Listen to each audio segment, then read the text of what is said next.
Hello. Oh, you're back on my channel, Sahan Astro 8. So today I'm actually going to talk to you about astrology, more like the basics or like the introduction of astrology. Astrology actually starts with certain planets and also like a birth chart. So if you take a birth chart, it's calculated according to your birth date, birth time, and the year that you were born in. And what we normally do is we take a look at what is going on up there and we try to portray it onto a chart.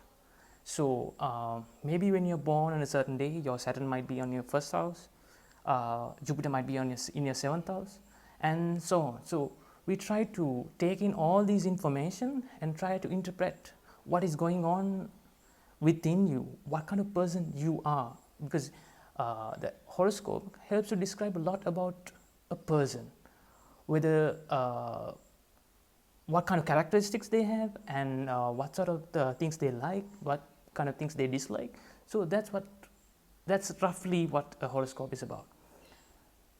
If you go into the basics of the planets, we have I think if you've watched my previous videos, please go and check them as well.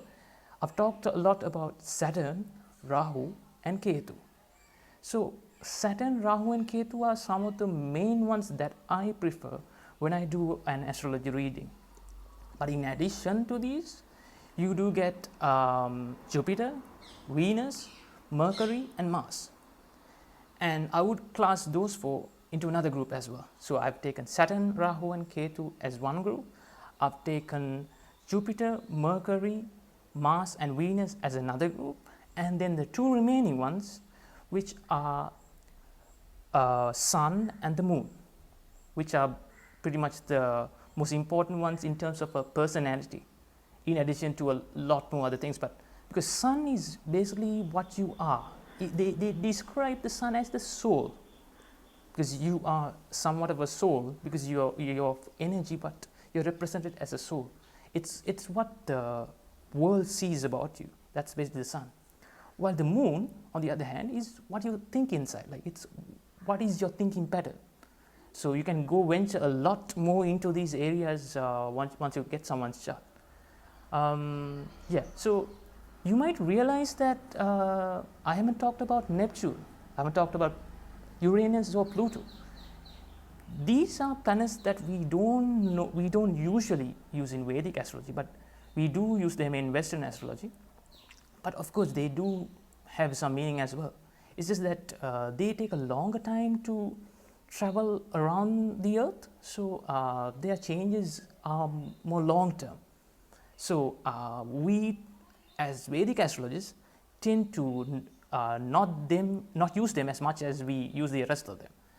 So yeah, I could go on and talk to you about more things regarding planets, but I'll probably do that in another video. So right now what I want to give you are the basics, which is about a birth chart, which we make by getting the birth time, as I said earlier, and then the planets, which I've already talked about. Then another important one we talk about is Navamsha, which is also called the D9 chart. These traditionally, as in where I am living at, we usually have the birth chart and the Navamsha chart stuck together on a piece of paper, or like a sheet of paper that the astrologers make up. And they use the D9 chart or the Navamsha chart, especially in terms of marriage consultations and things like that. Because when you want to pair two people up to see whether their destiny or their faith is on the same path, we use the Navamsha a lot.